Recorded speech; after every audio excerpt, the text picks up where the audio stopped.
Hello everybody, good morning and welcome to the United Stands. I'm Mark Goldbridge and this is your latest Manchester United news, and in keeping with the last few days, there's absolutely loads to get into, and God, it makes you not miss those days of talking about whether Erik ten Hag was going to have a decision or not, because we've got Zubimendi, we've got De Ligt, we've got Olise, we've got obviously the Branthwaite latest, loads to get into this morning. I think a lot of you are going to get very excited about the links around Zubimendi, the Real Sociedad holding midfielder. They call him the Gen Z Busquets. I mean, I don't know. Is that a fair assessment of him? But he's been linked to Man United. He's half the price of João Neves. He's 25. Could he be the solution to that holding midfield role where we know we need somebody who can come in, take the ball off the back four and conduct? And he is a player that has been mentioned by some of the hipsters in the United Stand chat for at least 18 months. Well, Man United are strongly linked to him this morning. Also, our lead story is De Ligt. It won't go away and it is progressed to the next level. Is he an alternative to Branthwaite? Is he the two centre-back pairing that we want to bring in to Manchester United? We'll talk about that. Michael Olise has his heart set on a move to Manchester United, but his head might have to rule his heart. We'll talk about what that's all about. Remember, it's a news show and it's coming in from a news source. Also, we'll talk about the Branthwaite deal. A bit of an update last night that Man United will walk away if Everton don't play ball. And I also want to talk about a very interesting piece that came out from the Athletic article yesterday about the high line and Ten Hag's frustration with it, which I think is a nice little piece that fits in with all these centre-backs that we're being linked to. So like, share and subscribe. Says Solid Blake. Get your comments in as normal. Casey is a new member. Get your badge in. Thanks for your support. Talking of support, thanks everyone who tuned in last night for the Euros game. I don't know why Scott McTominay missed the game. Yeah, it wasn't good, was it? But the Euros are up and running on That's Football. We've got 3 games for you today, which means our 8 o'clock show will be at 7 o'clock tonight and for the next week or so. But we've got every game on That's Football. Some will be in the studio. So we're actually in the Goldbridge Arms at 2 o'clock today, so join us there for a pub lunch. Yeah, we're very excited about that as well. Right, let's get into it. Of course, Zirk, I think I've got it right. The left back for Bournemouth. I keep forgetting his name. Someone in the chat will tell us. Plays at 2 o'clock. So you might, bit of a scout watch if you want as well with us. Right, let's get straight into it. The big story coming out. Casper, welcome to Members Club. Morning, Mark. Come online earlier. This is already 11 a.m. in Netherlands. I can't get on it earlier, Rub. I'd had a few drinks last night. Kirkez, that's the name. Yeah, I thought I had it right the first time. Right, let's get into the news this morning. There is plenty to get into. I do want to talk about, obviously, Zubimendi, or however you pronounce it. You know what I'm like. But I also want to start off with probably the most prioritised story of the morning, the progression of De Ligt. Now, I have my theory on this, but this is a news show. So this is coming in last night. It's coming in from Sky Germany. It's coming in from Plettigol. It's a follow-up from the story 2 days ago. And it says, Man United have begun internal discussions about signing De Ligt, mainly due to Erik ten Hag's interest. United's current price expectation for De Ligt is around 50 million euros, 42 million pounds. So it's another progression of the story around De Ligt. Now, let's just run a quick poll here, because obviously it's all about community here. That's what it's all about. And I can have my opinion. But, I'm intrigued to know, would you sign De Ligt? Let's just keep it very, very simple. So this is a new story. We know we got linked to him a couple of days ago from Sky Germany, and it's now saying that it's seriously considering a bid, and Ten Hag really likes the player.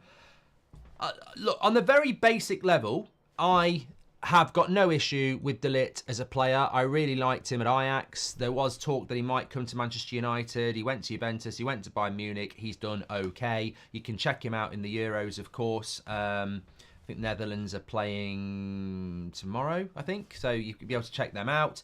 But I agree with Danny Esther in the chat. It's the price and it's the wage. And I can't move past that. Look, I don't want to be a cynic and I don't want to be miserable. I want to be positive. And if De Ligt was available on a free transfer, I'd say bargain of the summer. I think it really just comes down to logical expenditure.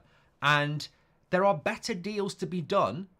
Simon G. Kelly says he's injury prone as well. Look, I and we have to follow the news. This is a new story from the story that was there 2 days ago that United are looking at De Ligt. This is a new story last night that United are really seriously considering bidding for De Ligt. So I am not going to completely dismiss the story because, you know, who knows, sometimes it can happen. But I can't move past the fact that he's 25 in the summer. He's going to cost 45 million quid. He's got a 3-year deal still left with Bayern Munich, and he's on 250 grand a week. And I don't think that's surmountable. I don't think De Ligt's going to go, yeah, I'm really happy to sign for United on 150 grand a week. Why? We're not in the Champions League. You know, footballers don't do that. That world doesn't exist anymore. You don't get a player who's on 250 grand a week who goes, you know what, I really just want to come and play for you. I'll do it for 150 grand. Footballers have agents, they have bank accounts. They don't do that sort of thing.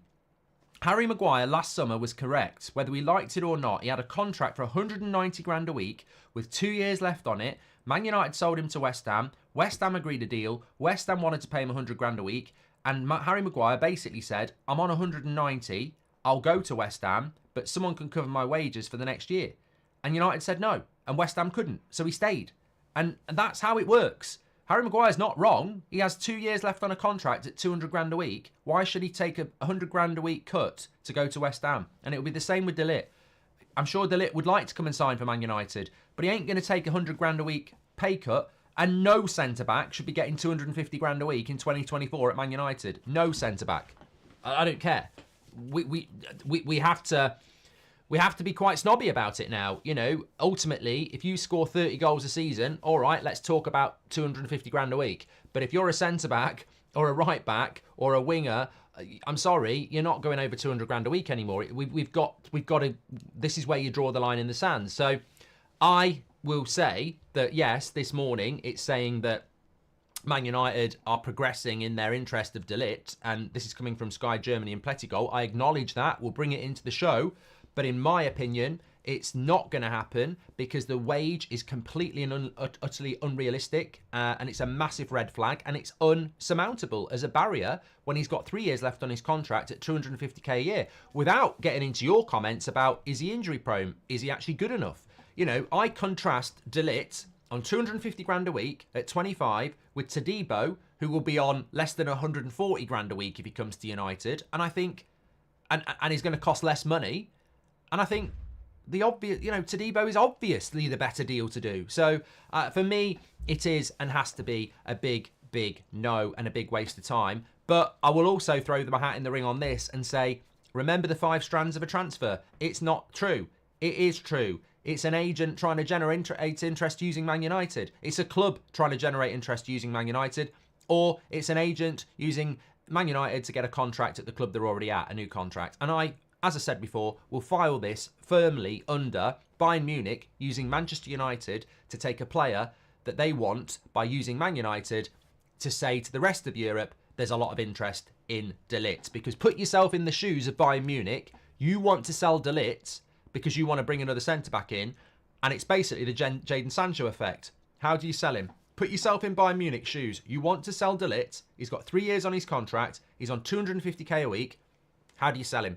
Who in the modern market is going to sign him? Well, hello. If it's Man United pre-Ineos, we're the Prats. We're the Prats. We'll do it. We'll do it. Not anymore. Not anymore. Who else other than Man United are going to sign De Ligt for 250 grand a week? No one. And give them 40 million? No one's going to do it. If Bayern Munich want to let us have De Ligt for 20 million and we'll cover his wages with the 20 million that we haven't given them, let's talk. But at the price they want, completely not. And I think that this is just about them trying to generate some interest. And I think it's lazy. And I think United will walk away. We can get Antonio Silva from Benfica that much. I don't think we can, Tusha, but he'd be a good signing. No way Bayern let go of De Ligt for less than 80 million, to Stephen. Well, you might want to have a look at his wages. I don't think they've got much of a choice. And I don't understand why we also aren't looking at a guy like Inacio from Sporting. Well, we are, Robert. We are. We're looking at a lot of people. He could, you know, there's Guehi as well at Crystal Palace. I mean, we'll talk about Branthwaite in a few minutes, but I really wouldn't get too hung up on that. I mean, what I'm seeing, hearing, and we're all seeing at the moment is that United's plan is very fluid, very well organised, and multi-layered. Yes, we're bidding for Branthwaite. Yes, De Ligt's being linked to us, but we're also looking at Todibo. We're also looking at Guehi. We've also looked at Anacho. There's so many things we can look at. How high do you rate Walker Peters, and do you think he would be a good backup player? He's a player that's been linked to us before, Casey. I wouldn't rule him out, but I haven't heard anything recently. We have scouted him in the past. Don't scout international games, says Ant.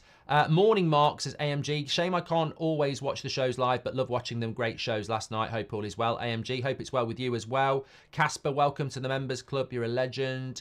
And Bayern. Mark, if we miss out on Olise, do you think Chiesa would be a good plan B and do a Greenwood swap? We're not swapping anybody, Victor. I think swap deals are irrelevant in 2024. I don't think they happen. I just want to say this, the greatest of all time, 74 says rest in peace to Kevin Campbell. Played for multiple clubs in his time. Off the top of my head, I always associate him with Arsenal. I think he spent time at Leicester, Everton, obviously, as well. Very, very sad news. 54 years of age, passed away this morning. Always a shining light on Twitter over the years. Always started the day with a really positive tweet for years. I was lucky to do a couple of bits of content with Kevin on various things over the years, and what you saw on social media and on TV was what you saw in real life. Just a real nice guy, and very, very sad news this morning. So thoughts with him and his family. Very, very, very, very sad news. And obviously, I think everybody knows who Kevin Campbell was. And if you didn't, he is a loss to football. And obviously, very, very sad news for him and his family and friends. BG says, he's good. I've watched him for years, but he struggles with a high line because of pace. He also surrounded by great centre-backs for club and national level, says BG. Welcome to Members Club, James. And Kieran says, if we sign Branthwaite and Todibo, but keep Maguire along with Martinez being in there, who starts, says Kieran. We'll talk about that in a moment. Let's talk about, I want to talk about Olise. I want to talk about what's happening with Branthwaite. I do want to talk about that high line because there was something very interesting in the Athletic last night. But let's talk about Zubimendi. This is a player that many of you have mentioned over the time, and I've never heard United really get linked to massively, which is surprising because if you know anything about this player, I think he must be about 25 now. He plays for Sociedad. He has got a release clause for about 50 million quid, and Arsenal have been linked to him for quite a while, which says a lot because when you think about someone like Mikel Arteta and Arsenal and the sort of midfielders they want, well, Zubimendi is certainly a technician, a quarterback, a conductor, a Carrick, a Busquets, that type of a Rodri, those type of midfielders. I'm not saying he's on that level, but what I'm saying is, as a holding midfielder, that's what he is. And I think fundamentally, when you look at someone like João Neves, that's what you would want him to do for 100 million euros. So the fact that Man United are now being linked to Zubimendi, admittedly, it is only Spanish reports at the moment that are coming out this morning linking United to him. I think this is what we're talking about with the centre-back market. You can throw a bid in for Branthwaite, and it's very obvious that you want Branthwaite, but if it doesn't work out, you can move your sights onto 2 or 3 other centre-backs that are on the list that United like. And I think with the centre midfielder as well, we have to bring one in, and it's not as simple as saying, let's sell Casemiro and use Scott McTominay or Mainu. That solution is not going to work in a Premier League season where everybody else's midfield is a lot stronger than that. You've got to bring a solution in. And I think that, look, the Zubimendi rumours may just be, again, I've got to be honest, it could be new contract at Real Sociedad. It could be generating interest because somebody else want them and they want a bigger fee than the contract. But there won't be many clubs in Spain or Italy or France who can get involved in that type of a release clause of 50 million quid. They just can't. Look at what's happening with Greenwood. There's a lot of interest outside of the Premier League, but every club that's interested is really struggling to raise 35 million quid. If you're a Brighton or a Fulham, easy work. But outside the Premier League, this has been going on for years. We inflated the transfer market in the Premier League and it remains inflated, and that's why Everton wants £70 million for Branthwaite. But if Branthwaite said, I don't want to play in the Premier League, I want to play in Europe, Everton would have to halve that fee straight away because no one would get close to 40 when it comes to Branthwaite. So we are operating in a market that's almost split. If you start operating in the Premier League, it's silly money. If you pop out into La Liga or the French League or the Italian League, you will get good value because there's not going to be anybody else that can, really go to that fee. So I think Zubimendi's an interesting one to monitor. I would throw it into probably the De Ligt category at the moment that, yeah, I'm sure there has been interest from Man United. But is it viable? I mean, as a player, there's no doubt he's got an interesting profile. I mean, if you want a midfielder that can take the ball from the back four, drop in between the centre-backs, conduct, move the ball forward to the attack and do it, for 90 minutes every week in a way that, is transformative to the way that we want to play, then I think he ticks a lot of boxes there. Do I feel like United are going to make a move on him? We're going to make a move on somebody in the midfield. And it's a bit like the striker situation. We can all guess who it's going to be, but we will sign a striker. We will sign a midfielder because I just don't see the relationship between Casemiro and Man United. I just don't see that relationship rebuilding. I don't know what your thoughts are on that. And forget the Ten Hag-Casemiro relationship. I really like Casemiro, but I also think that, how do I phrase this? I despair at what Casemiro did at the end of the season, and I don't think for whatever reason, it didn't feel like he had the best interests of Man United at heart. That penalty against Coventry was like he was down the beach. The way he was running out against Crystal Palace, or just so many. The goal. What was that goal? What was that? I mean, so there was. It felt like every week there was a Casemiro moment. What was the game where I think we drew late on, didn't we? Was it Brentford at home? Can't have been Brentford at home. It wasn't Brentford at home. Where he heads, we're going to win. And he can boot the ball away. He can head it out for a corner. He does that looped header back to Onana. And then Onana gives the penalty away. Was it Sheffield United or Burnley? That was it, Burnley. When you think about Casemiro, those last few weeks, it was relentless, unfathomable, sabotage-like moments. So I don't really care about the relationship between Casemiro and Ten Hag. I think for whatever reason, Casemiro's burnt his bridges with Man United fans because there were just so many weird things at the end of the season. And I'm a massive fan of Casemiro. I love some of his interviews. I love his passion for football, but something went wrong with United in the last few weeks of the season, and hence he didn't play in the FA Cup final quite rightly. So I think that Casemiro's got to go.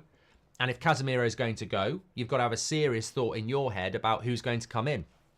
And if Zubimendi's on the list, and João Neves is on the list, Rabiot's on the list, hopefully Ederson's on the list, then these are good options for Manchester United.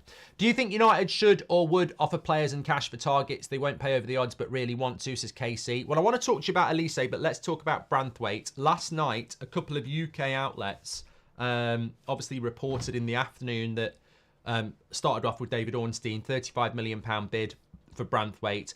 It was actually 35 plus 7. It totaled about 42 million with add-ons. Everton rejected it. They want around 70 million. Manchester United, therefore, are basically saying we will, and it came out last night, we will not be paying what Everton want, which is 70 million pounds. So when KC says, do you think United should or would offer players and cash for targets? I don't think swap deals need to happen. I mean, swap deals, someone mentioned about Chiesa on the watch-along last night, and someone's mentioned it this morning, Greenwood, Chiesa, Juventus, etc. Swap deals are horrible. We saw it with Mkhitaryan and Sanchez. That deal would have been done a lot quicker, but it was Mkhitaryan's side that slowed it down, even though Sanchez was the biggest asset in that swap deal. The issue with a swap deal is that if you want to swap, let's say, Branthwaite with Maguire, if you're doing the Branthwaite deal, it's Everton, Branthwaite, Man United. If you're doing a swap, it's Everton, Branthwaite, Man United, and it's Everton, Maguire, Man United. You just double up your work. And if something's going wrong with Maguire's wages and everything's done with the Branthwaite deal, it just slows it down. And it becomes complicated. And I think it also complicates FFP as well. clean transfers are the best way to go. It speeds things up.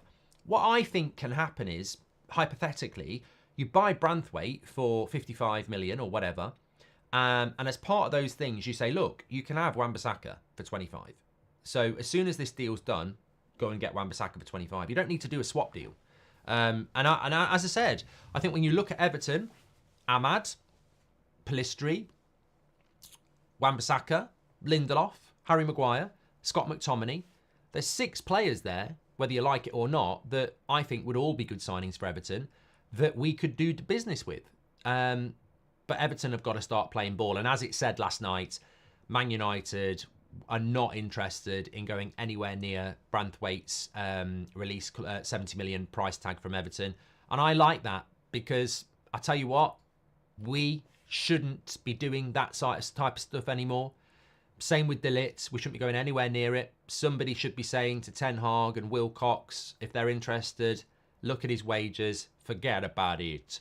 But also, I think with Branthwaite, if they keep asking for silly money, you go, forget about it, and you walk away. And I'd also say to Everton on the way out, why did you ban Goldbridge? No, I wouldn't. I'd say to Everton on the way out, all the best keeping a player that wants to leave and trying to get £70 million for him. See you later. We're going to buy Todibo and somebody else. Bye. Because it's true. You can play hardball, but how's that going to work out for you? United should take whatever quality they can get, says Off Meta. Sadly, I don't think Zubimendi will come to us, but he'd be a great anchor to our midfield and add control. Hopefully the backup option to Neves, says James. Well, I agree. I mean, I'll wrap that Zubimendi story up. We are linked to him by Spanish reports today. He has got a £50 million release clause. He's certainly a conductor. At 25, he's experienced in the game, but he's not old. I think he'd be a really good player to bring in. And I think that there is such an obsession with the back line, which I want to talk about, this revealing story that came out about Ten Hag's frustration with the back line last season from The Athletic. We'll talk about that in a few minutes' time. But I think as well, we mustn't obsess about the striker position and the centre-backs. The midfield is really important. How many times have we said this over the years? Games are won and lost in the midfield. I've looked at United over the last few years, and whether it's Norwich or it's Arsenal, you look at the midfield and you go, that's where we're going to struggle today. And Manchester United, if we can get a holding midfielder who is good on the ball, it will be transformative as much as a high line. I think there are so many things we can do to be better in the midfield. I think if we can get that line high and get Onana sweeping and get our fullbacks inverting, we can really dominate midfields. But, you know, with the likes of Bruno and Mainu and, you know, our fullbacks, but you need a conductor. We saw it with Amrabat. We've seen it with Casemiro. The opportunity when the system really develops is for that holding midfielder to split the centre-backs and be taking the ball off the back four and part of the build-up. And we have to have the right player to do that. And you need a specialist. And I'm going to be very interested to see what we do there, because I think United are analysing a lot of things now. And it's very interesting that Zubimendi's name is now starting to come to the fore because he is a conductor. Sadly, we've done that from James. He's good. I've watched him for years, but he struggles with a high line because of pace. We've done that for BG about De Ligt. Done that from Kieran. Done that. Okay. Let me talk to you about Michael Olise. Now, Chelsea fans are probably going to not like this, but it sort of got lost a little bit a couple of days ago because everything was popping off. We had the Branthwaite bid. It was a bit like when Ten Hag got announced, and on that same day, the Greenwood Juventus story broke and everybody sort of missed it. So I think it was on Thursday, there was Ben Jacobs was talking about Olise. And obviously Ben Jacobs has been on the United Stand and was a very good journalist around the sale of Manchester United. I've got a bit of hair sticking up there. That's not like me. Look, you see? Where I go, look, there it is, look. That is not like me. I'm not happy about it. Anyway, so Ben Jacobs is also, I've never asked him this, but he always seems to know more about Chelsea, so I think he might be a Chelsea fan. He said a couple of days ago this about Olise. He said that essentially Chelsea are looking to lead that race at the moment, but he also said talk about personal terms is very interesting. Personal terms being agreed with Olise is very interesting because you can't agree personal terms with Olise until Crystal Palace have said that you can speak to Olise in relation to the release clause. So if Chelsea have agreed personal terms with Olise, that means they're very advanced in their dealings with Crystal Palace. And he also said that this could be about heart and head, because in Olise's head, he was very close to joining Chelsea 12 months ago, and that fell through because of technical reasons. So also there's the London factor. So when you look at Olise at the moment, you've got the fact that he nearly joined Chelsea 12 months ago. You've got the fact that it's London. You've got the fact that personal terms have apparently been agreed, which means the fact also that Chelsea have, progressed dealings with Crystal Palace. So Olise to Crystal Palace Olise to Chelsea looks nailed on in many ways. However, that's all about the head. The heart for Olise is that he's a Manchester United fan. And that leaves an opportunity whilst he's not holding up a Chelsea shirt. So we've always heard that. And I've obviously we've had you mentioning it many times in the chat. But the bottom line is that he probably is going to sign for Chelsea. But he is a Man United fan and his heart was Man United. Which fits in lovely what we were talking about back in March, that deal was there to be done for Olise, in the sense that, I did the video, it said deal done, because release clause, easy to hit, wages, easy to hit, player, Man United, wants to come to Man United. The fallout of the Olise deal, I think, is going to be very, very simple. If he signs for Chelsea, Man United, for whatever reason, decided not to challenge Chelsea and go all in. And the multitude of reasons for that are many. I would say it's probably budgetary and priority. Because Ineos did really want Olise. Really, really wanted him. And Ten Hag really wants him. So I think it will just come down to, frustratingly, seeing a player that would be really good for us wearing a rival shirt, being really good for them, would be very difficult to get your head around. But I think it comes down to priority and budget. Like, we do need centre-backs, we do need midfielders, we do need a striker, and yes, we do need a creative winger, but where does the money come from that? I still wouldn't be... I would be surprised, but I wouldn't be shocked if United did still jump in on the deal. Even yesterday, there was people saying that Man United is still very much in it. But look, Chelsea, we have to be realistic. Whether Chelsea are good on the pitch, their transfer activity, probably for 20 years, to be honest, ever since they took Peter Kenyon from us and the Abramovich money came in, Chelsea have been very good in the transfer window. Haphazard, yes, but, flops, yes. Too many players, yes. Too much money spent, yes. But in the way that they get deals done, they're very, very good. So, look, Olise probably is going to Chelsea, but I'm not going to sit here and say, he's a shit signing for Chelsea. I think he's a brilliant signing for Chelsea. If you believe anything, Alex Goldberg said the deal with Chelsea is extremely close, says Simon. Look, Alex Goldberg's very good, and it feels like the Chelsea deal is very close. And, as I said, when we did the Hotometer yesterday, this is where we put Olise. He's dropped from, what was it before? Where was the original March Hotometer? That was the March Hotometer. Olise was a 7, Todibo was a 7, Branthwaite was a 6, and this is what we are at now. He's dropped down to a 5. Branthwaite's obviously shot up to an 8. Todibo's gone up to an 8. So he's dropping, isn't he? And that's the reality. We have to be realistic. Rest in peace, Kevin Campbell, 54 years of age, says Andy. Yeah, we've spoken about that. Very, very sad news. Lovely guy, and ain't life cruel, eh? Funnily, well, not funnily. That's not the word to say, is it? But it's. I had a tweet the other day that came. Remember Kipster? That broke me. I've never done that on air. I hardly ever cry as it is. That broke me. That did. Young United lad who had a heart condition and was a big part of the community around that time.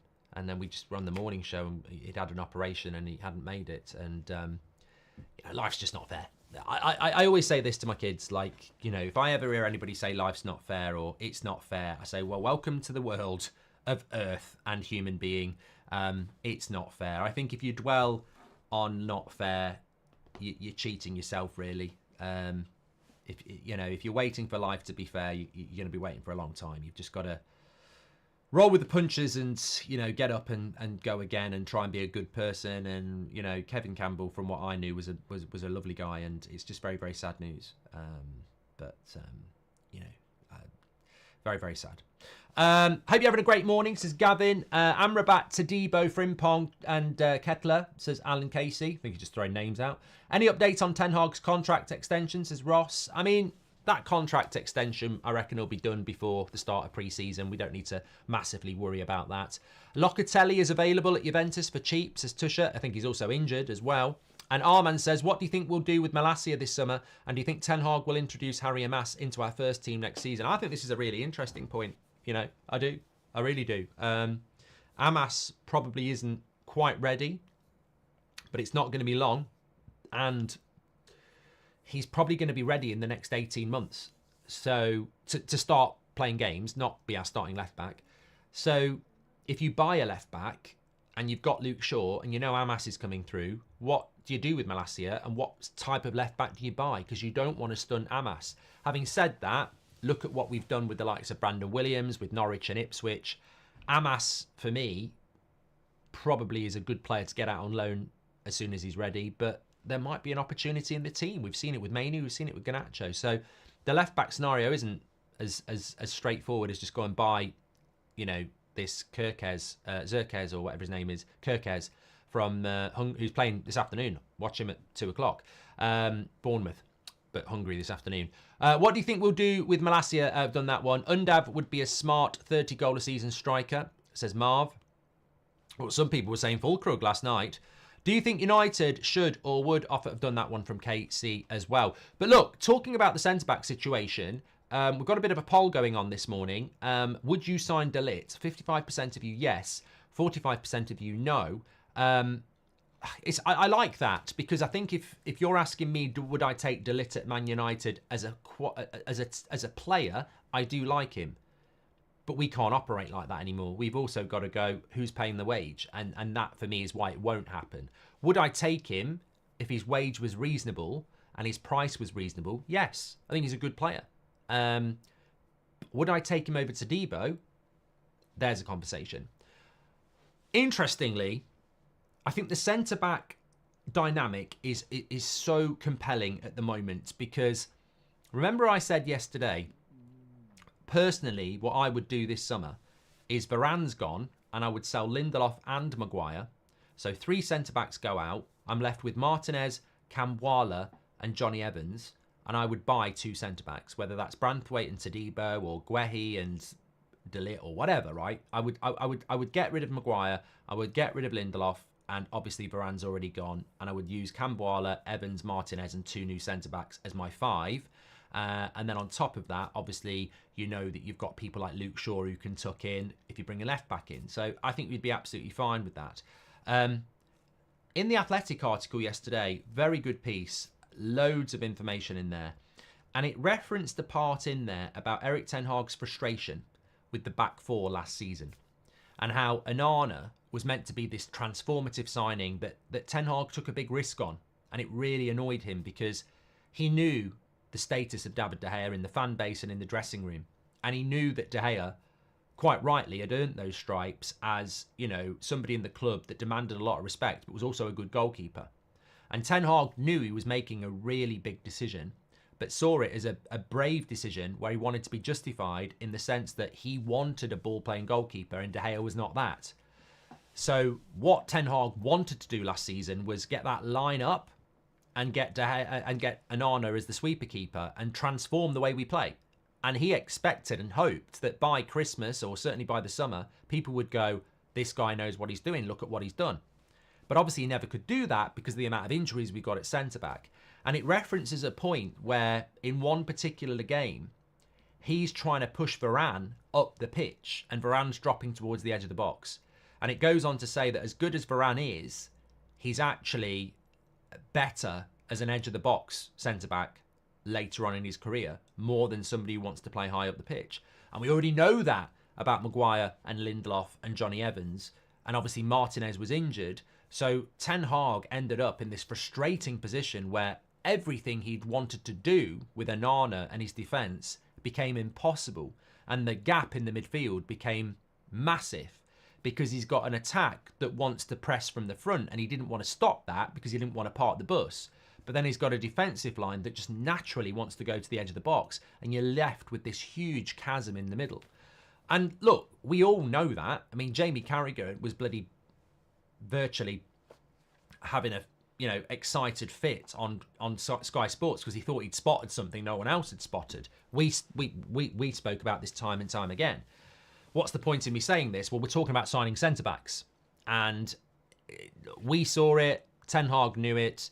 That defensive line last season was too deep. And he doesn't want to play like that. So next season, it's on him and Ineos if that happens again. If we're defending the edge of our box and our midfield is getting swamped next season, Ten Hag probably gets the sack. And Ineos get a load of shit. Because we know the problem, we've envisaged it, and we've seen it. Next season, you cannot go in with a centre-back roster of Lindelof, Maguire, Johnny Evans, one new centre-back, and Martinez. Because if Martinez gets injured again, the new centre-back is going to play with Johnny Evans, Harry Maguire or Victor Lindelof, who are going to take that defensive line to the edge of the box. So for me, Cam Waller obviously there as well. He can play higher because he's quick. Martinez can play higher. You know, Johnny Evans is just there for experience and camaraderie and, Europa League games. And if there's an absolute crisis, Johnny Evans can step in and do a job. Johnny Evans for me is the fifth choice centre-back and I would definitely keep him for a year. But you want 4 centre-backs that can play the high line. So you've got Martinez, Cam Waller is the up-and-coming one. And then you buy 2 centre-backs, Todibo and Branthwaite, whatever. This is what we need to do. So it's all right people saying you've got to sell Lindelof or Maguire. I think both have got to go. We have had a massive wake-up call last season in relation to the defensive line. Ten Hag won't have been happy about it. You weren't happy about it. Ineos won't be happy about it.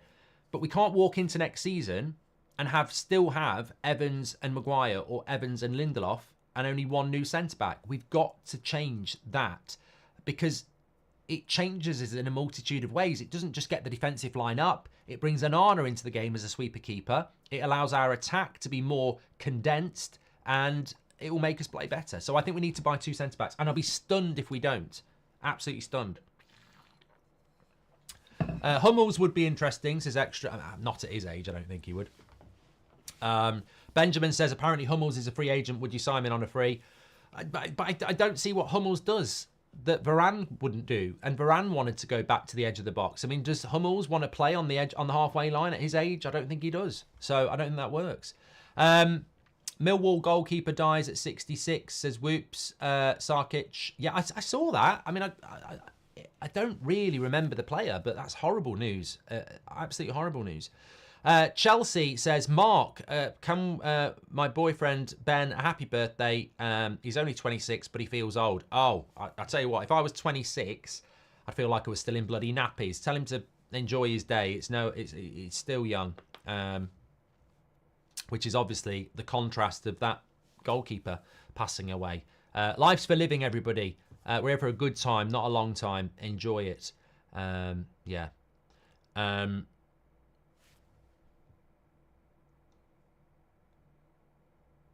The goalkeeper was 26, yes. If you believe, I've done that from Alex Goldberg as well. Thank you very much, Simon. Let me just have a quick scout around and see what's going on as well.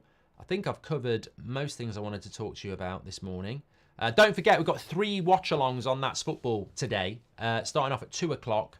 Switzerland, which are my sweepstake team, dark horse of the tournament.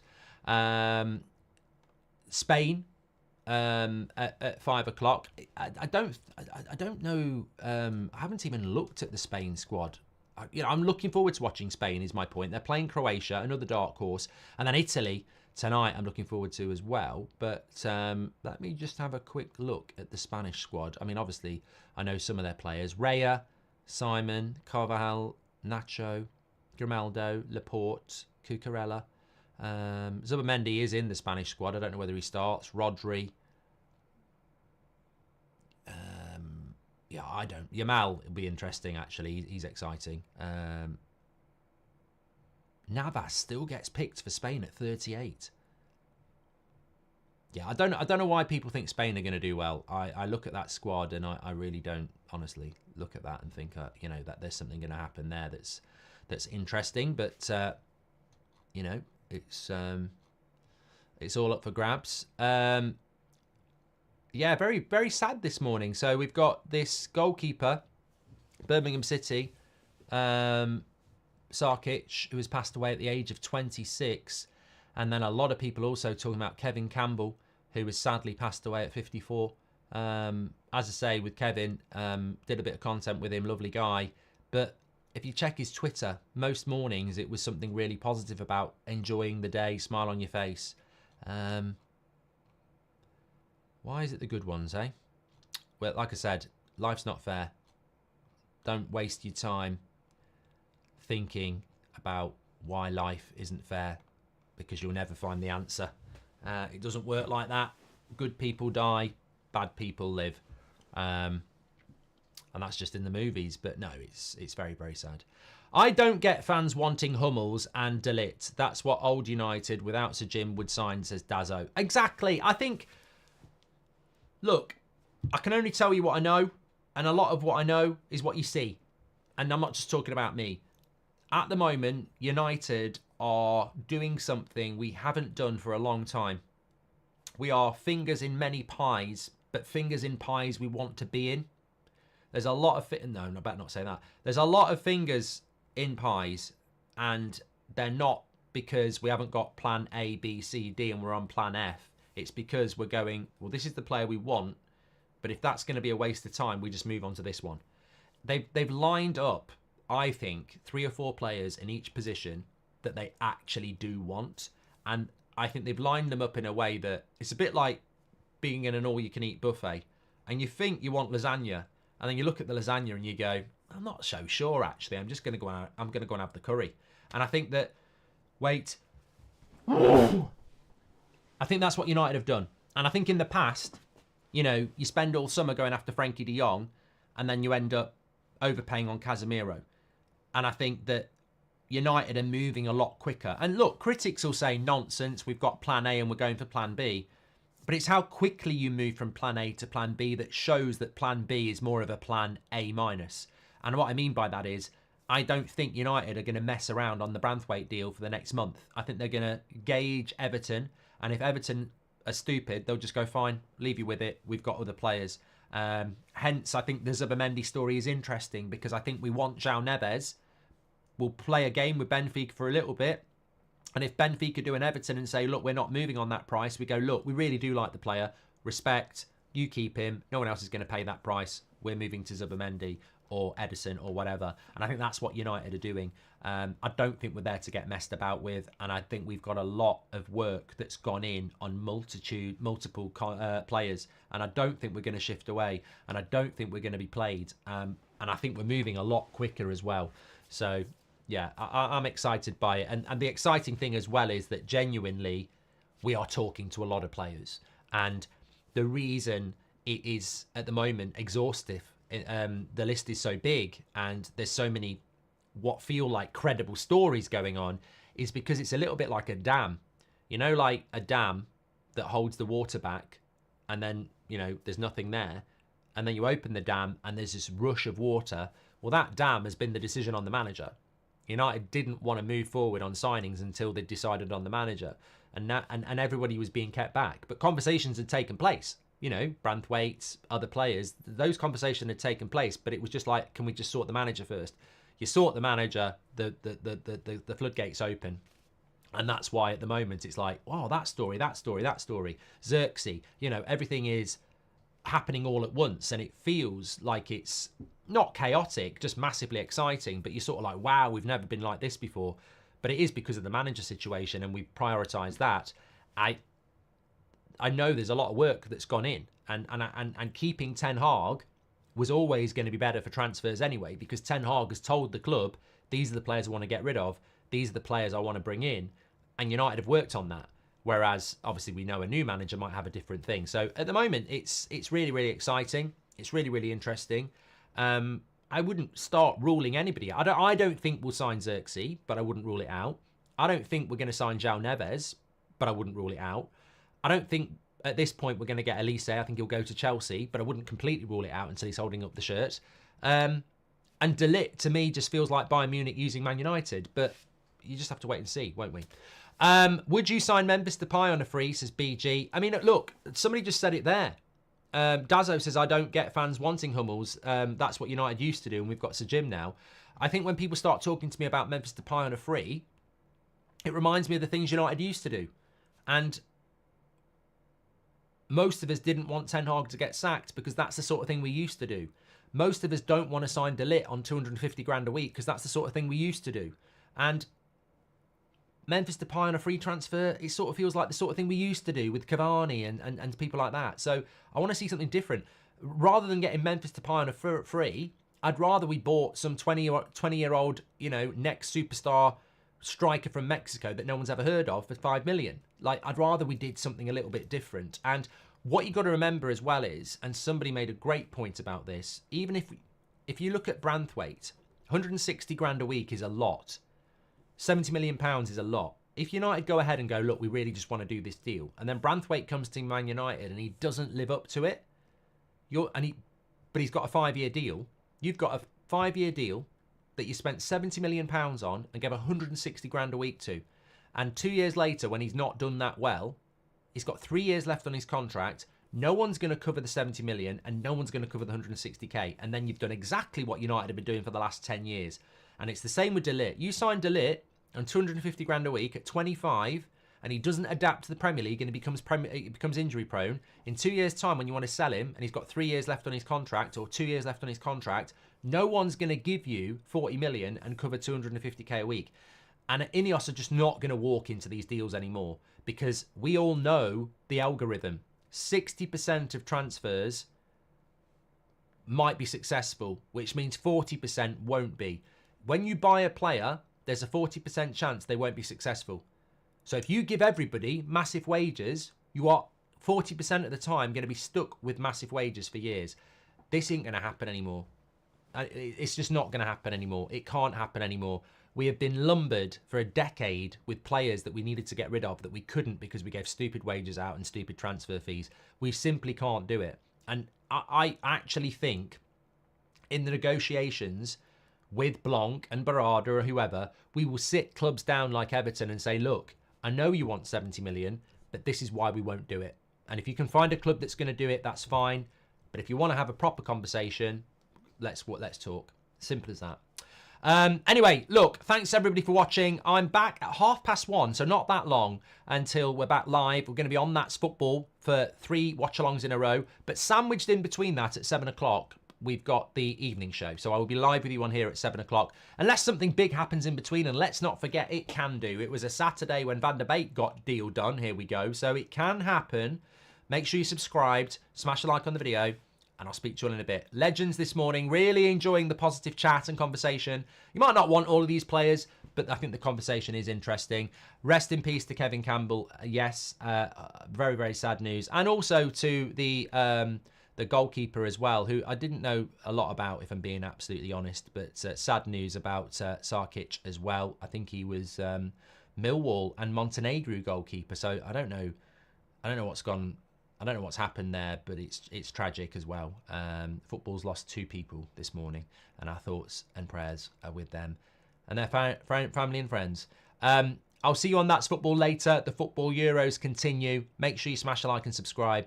Take care, everyone. Stay safe. And remember, we're here for a good time, not a long time.